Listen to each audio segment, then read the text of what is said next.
Hello friend, welcome to ST tutorial YouTube channel. Friends, हम लोग 20वां part देखेंगे महारिविजन class का। सिविक्स से संबंधित जितने भी टॉपिक हैं, जो जीआईसी प्रवक्ता परीक्षा, TGT, PGT, LT grade, GDC सभी एग्जाम के लिए काफ़ी महत्वपूर्ण होगा। इसके पहले का पार्ट आप लोग प्ले लिस्ट में देख सकते हैं, जो एग्जाम के दृष्टि से सारे पार्ट को तैयार किया गया है। तो वीडियो को अंत तक जरूर देखिएगा। अगर वीडियो अच्छा लगे तो चैनल को सब्सक्राइब कीजिएगा, लाइक कीजिएगा, दोस्तों में शेयर कीजिएगा। तो चलिए प्रश्न को शुरू करते हैं और आज का पहला प्रश्न देखते हैं। 65 नंबर प्रश्न है, मार्क्सवाद और फेबियनवाद का समान सिद्धांत है। तो मार्क्सवाद और फेबियनवाद का समान सिद्धांत कौन सा है? तो दोनों का समान सिद्धांत है उत्पादन के साधनों पर सामूहिक स्वामित्व। ठीक है, तो ये दोनों को समान रूप से समान रूप से मानते हैं इसको। फेबियनवादियों ने जो है मार्क्स के इस विचार को स्वीकार किया है कि सामाजिक कल्याण के लिए यह आवश्यक है कि उत्पादन के साधनों का स्वामित्व सामाजिक हो। ठीक है, परंतु एक प्रश्न और पूछता है कि कौन सा सिद्धांत जो है मार्क्सवादियों का फेबियनवाद स्वीकार नहीं करता है।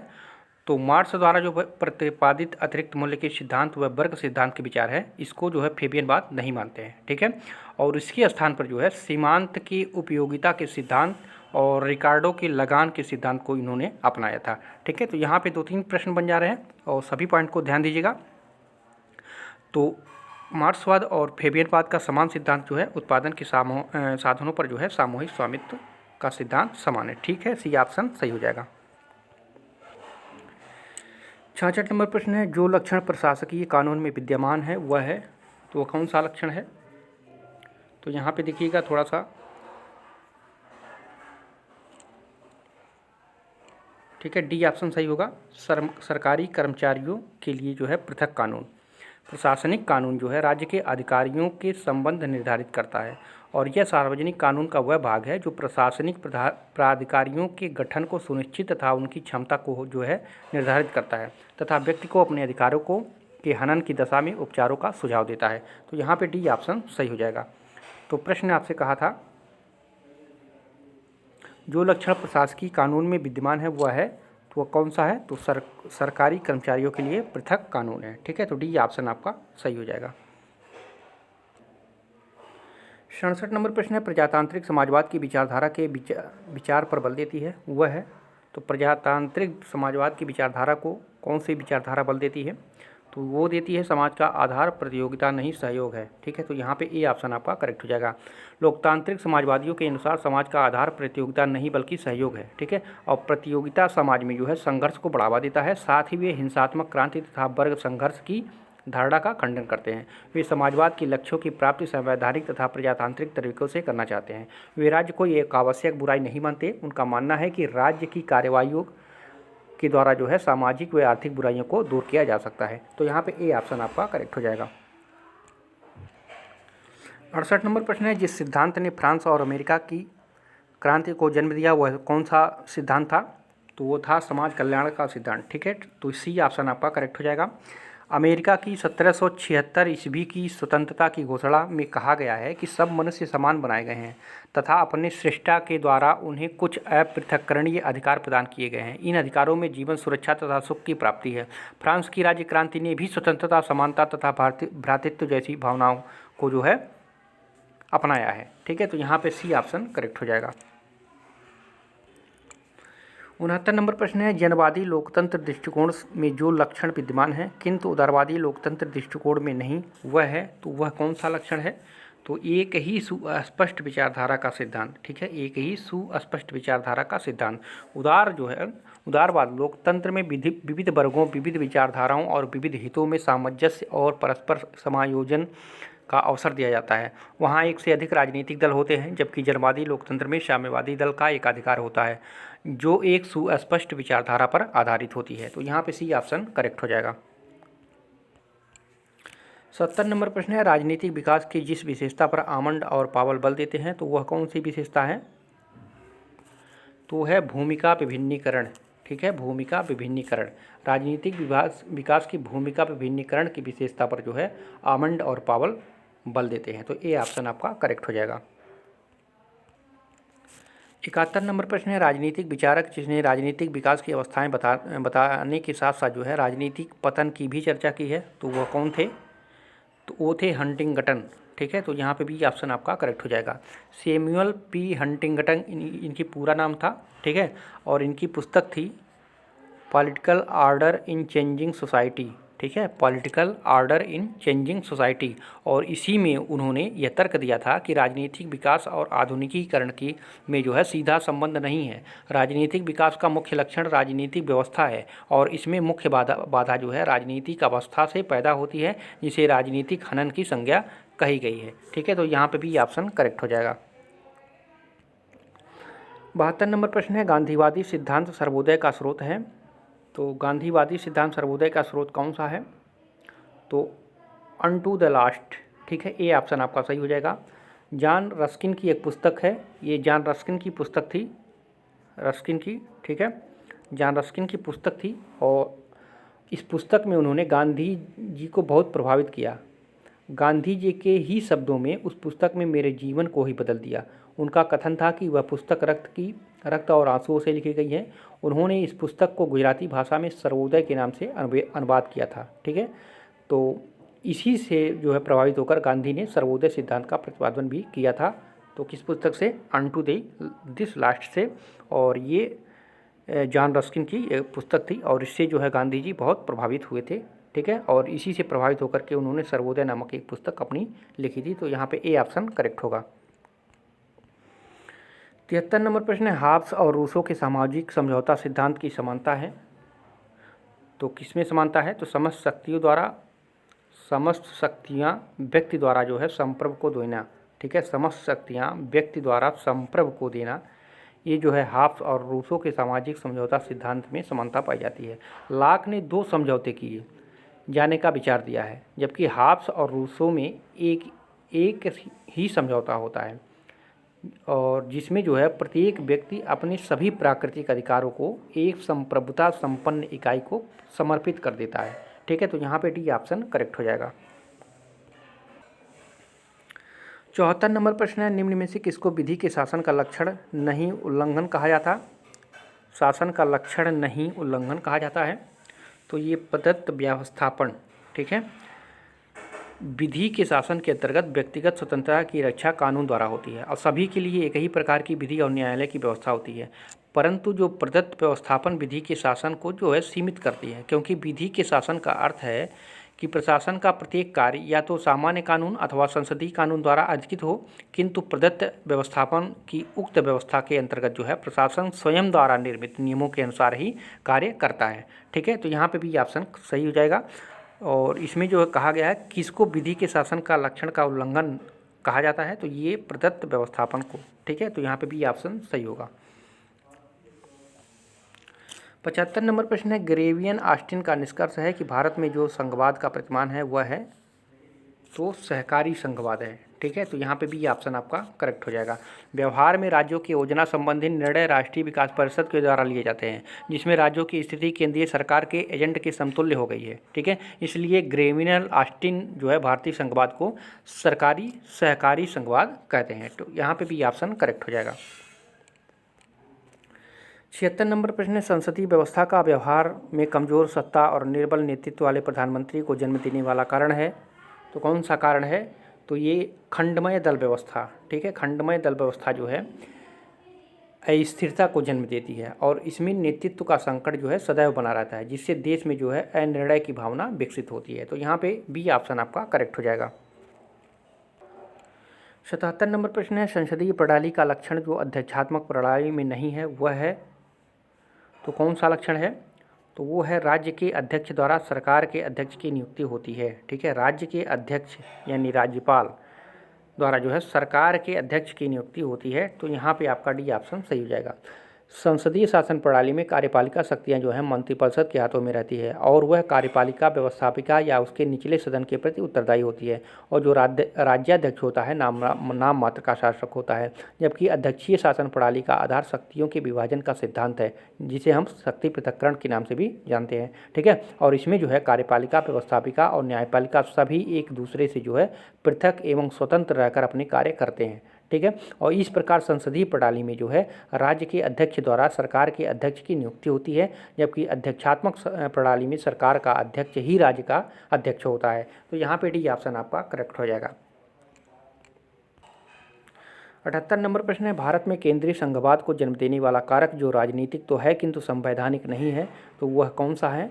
तो वो एक दलीय प्रमुख व्यवस्था है, ठीक है। ए ऑप्शन आपका करेक्ट हो जाएगा। भारत में केंद्रीय संघवाद को जन्म देने वाला कारक एक दलीय प्रमुख व्यवस्था राजनीतिक है, किंतु अन्य तीन कारक जो हैं इसकी इकहरी नागरिकता, एकीकृत न्याय व्यवस्था तथा राष्ट्रपति द्वारा राज्यपालों की नियुक्ति संवैधानिक है। और भारत में जो है स्वाधीनता के बाद मार्च 1977 ईस्वी में 77 ईस्वी तक भारत की राजनीति जो है कांग्रेस के इर्द गिर्द घूमती रही है, ठीक है। तो यहाँ पे आपका ए ऑप्शन करेक्ट हो जाएगा। 79 नंबर प्रश्न है, ऐसा लक्षण जो सूची प्रणाली का तो है किंतु एकल संक्रमणीय मत प्रणाली का नहीं है, तो वह कौन सा है? तो वह है आपका ऑप्शन नंबर डी। देखिए, मत दल को दिए जाते हैं, व्यक्तिगत उम्मीदवारों को नहीं। मत जो है दल को दिए जाते हैं, व्यक्तिगत उम्मीदवारों को नहीं, ठीक है। सूची प्रणाली और एकल संक्रमणीय मत प्रणाली दोनों ही आनुपातिक प्रणाली के दो स्वरूप हैं, और इन दोनों का ही प्रयोग जो है बहुसदस्यीय निर्वाचन क्षेत्रों में किया जाता है, और दोनों में जीतने के लिए एक कोटा निर्धारित किया जाता है। सूची प्रणाली में देश के चुनाव व्यक्तिगत रूप से नहीं बल्कि दलीय आधार पर होते हैं, किंतु एकल संक्रमणीय मत जो है व्यक्तिगत उम्मीदवारों को दिए जाते हैं, ठीक है। तो यहाँ पे आपका सही उत्तर हो जाएगा आपका ऑप्शन नंबर डी। 80 नंबर प्रश्न है, लक्षण जो दबाव समूह पर तो लागू होता है किंतु राजनीतिक दल पर नहीं, तो वह कौन सा लक्षण है? तो लक्षण होगा राजनीतिक प्रक्रिया का स्वयं भाग नहीं बनते, ठीक है। जो दबाव समूह वाले होते हैं राजनीतिक प्रक्रिया का जो है स्वयं भाग नहीं बनते हैं।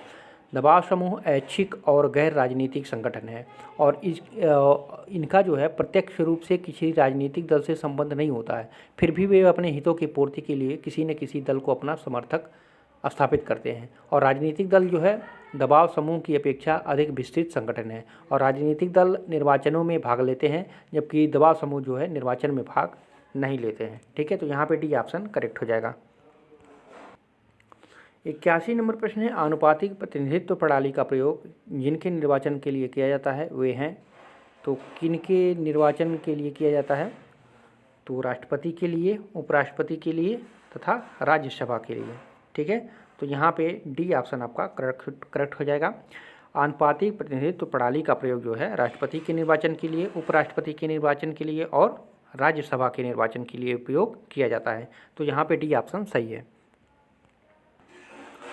82 नंबर प्रश्न है, सच्ची गुटनिरपेक्षता की विदेश नीति का जिनके द्वारा अनुसरण किया गया था वे थे, तो वे कौन से थे? तो मोरारजी देसाई, ठीक है। जनता पार्टी के चुनावी घोषणा पत्र में यथार्थ गुटनिरपेक्षता की बात की गई थी, और मार्च 1977 ईस्वी में भारत में जो है पहली गैर कांग्रेसी अर्थात जनता पार्टी की सरकार श्री मोरारजी देसाई के नेतृत्व में बनी थी, ठीक है, जिसने गुटनिरपेक्षता को एक नया रूप देना चाहते थे, ठीक है। तो यहाँ पे बी ऑप्शन करेक्ट हो जाएगा। 83 नंबर प्रश्न है, भारत की विदेश नीति में जो तत्व परिवर्तन का सूचक है निरंतरता का नहीं वह है, तो वह कौन सा है? तो संकट के लिए मित्र उत्पन्न करने वाली द्विपक्षीय संधि, ठीक है। तो यहाँ पे डी ऑप्शन सही हो जाएगा। भारत की विदेश नीति की निरंतरता का सूचक है गुटनिरपेक्षता, उपनिवेशवाद तथा नव उपनिवेशवाद का विरोध, नक्सलीय भेदभाव का विरोध, तीसरे विश्व विशेषकर एशियाई तथा अफ्रीकी देशों को के साथ एकता। ये सभी जो हैं भारत की विदेश नीति में जो तत्व परिवर्तन का सूचक माने जाते हैं, ठीक है। तो यहाँ पे आपका डी ऑप्शन सही हो जाएगा। 84 नंबर प्रश्न है, आफ्टा का संबंध जिस संगठन से है वह है, तो आफ्टा का संबंध किस संगठन से है?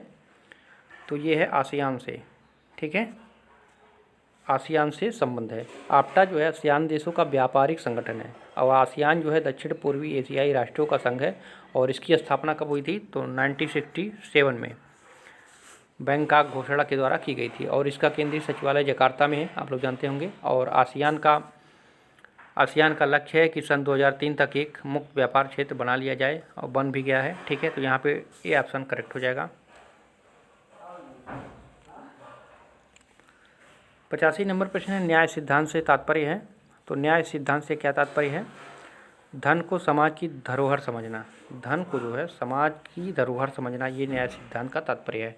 न्याय की व्यवस्था यह चाहती है कि संपत्ति व्यक्ति के निजी नियंत्रण में रहे, परंतु वह स्वयं को उसका संरक्षक माने या उसका स्वामी नहीं। ठीक है, संरक्षक माने, स्वामी नहीं। और संपत्ति को समाज की धरोहर समझा जाना चाहिए। इसका प्रयोग समग्र समाज के हित में किया जाना चाहिए। न्याय का सिद्धांत व्यक्ति की आवश्यकताओं से अधिक